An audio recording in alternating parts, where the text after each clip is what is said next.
रहमानुर्रहीम। अस्सलाम वालेकुम दोस्तों, कैसे हैं आप लोग। Welcome to my new video के साथ आपकी खिदमत में सैयद इरम खान हाजिर हैं। तो दोस्तों, आज की वीडियो में बहुत ही पॉइंट की बातें हैं आपको बताएंगे, तो लास्ट तक ज़रूर देखें, लाइक करें, सब्सक्राइब करें और कमेंट्स में ज़रूर बताएं आज की वीडियो आपको कैसी लगी। देखें दोस्तों,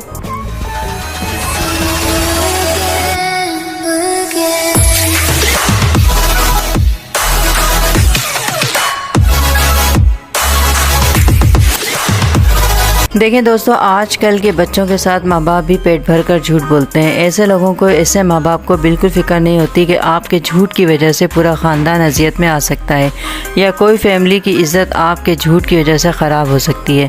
लोग इतने बेहिस हैं कि वो किसी भी बहन बेटी के बारे में, उसकी फ्यूचर के बारे में, उसकी लाइफ जो ऐसे माँ बाप की वजह से बर्बाद होती है, एक सेकंड के लिए नहीं सोचते। अल्लाह से नहीं डरते, अपनी बेटी के नसीब से उनको डर नहीं लगता, बस दूसरे की बेटी को दाग लगाने, बर्बाद करने के लिए तैयार रहते हैं। आप देखें, हमारी भी नाअहली के जब किसी बेटी का रिश्ता आता है तो हम लोग उनके बड़े से बंगले और अच्छी बड़ी गाड़ी से मुतासिर हो जाते हैं। जिस गाड़ी में बैठकर वो फैमिली बड़े शान और शौकत से आती है, हमको पता ही नहीं होता कि सब झूठी शान सिर्फ दिखावे की है।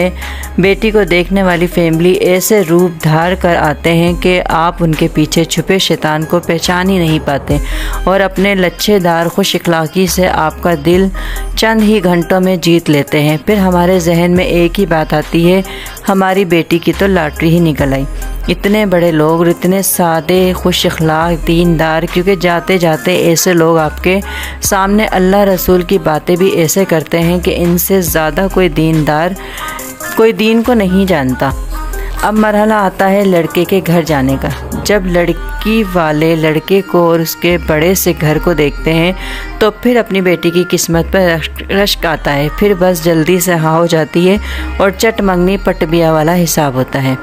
जब आपकी बेटी वहाँ जाती है और कुछ महीने रहकर देखकर तो उसको समझ आ जाती है कि ये सिर्फ नंगे भूखे लोग हैं और नया नया पैसा उनके पास आया था जिससे उन्होंने घर और गाड़ी ली। बाकी तो ये लोग अंदर से बिल्कुल ही फ़कीर हैं।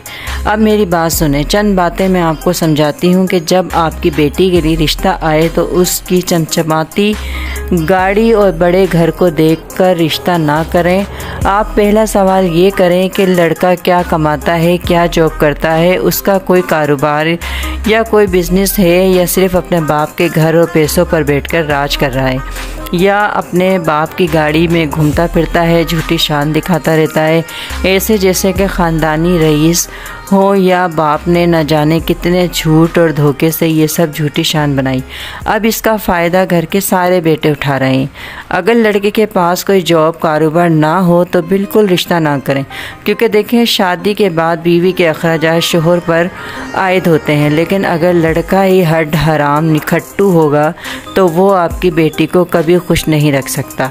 उस फ़कीर की तो आदत होती है कि अगर उसके अपने सर के बाल भी कटवाने होंगे तो वो अपने माँ बाप के पास फ़कीरों की तरह मांगने बैठ जाएगा। आप सोचें, जब ऐसे निखट्टू लड़के से आप अपनी बेटी की शादी करेंगे सिर्फ उसके बाप का घर बार देखकर, तो आप अपनी बेटी के साथ बहुत बड़ी दुश्मनी और नाइंसाफ़ी करेंगे।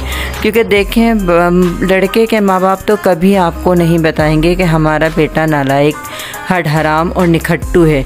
वो तो अपने बेटे की तारीफ़ करते नहीं थकेंगे कि उनके बेटे जैसा तो आपको कहीं मिलेगा ही नहीं।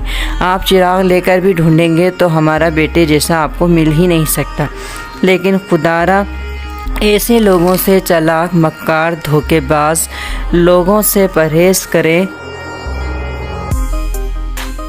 आप किसी गरीब से शादी कर दें अपनी बेटी की, जो मेहनती हो, अपनी बीवी के छोटे बड़े अखराजात उठा सके, खुश रख सके, अपने माँ बाप से मांग कर नहीं, अपनी कमाई के पैसों से अपनी बीवी के जो ख़र्चे हैं थोड़े ही सही पर उठाना जानता हो, बीवी को अपने पैसों पर घुमा फिरा कर ला सके, गैर ज़िम्मेदार ना हो, अपनी ज़िम्मेदारियों को बाखूबी निभाना जानता हो, नेक हो, दीनदार हो, अपने ससुराल की इज़्ज़त करता हो, ऐसे शख्स फैमिली से रिश्ता करेंगी तो यकीन मानिए आपकी बेटी हमेशा सुखी रहेगी।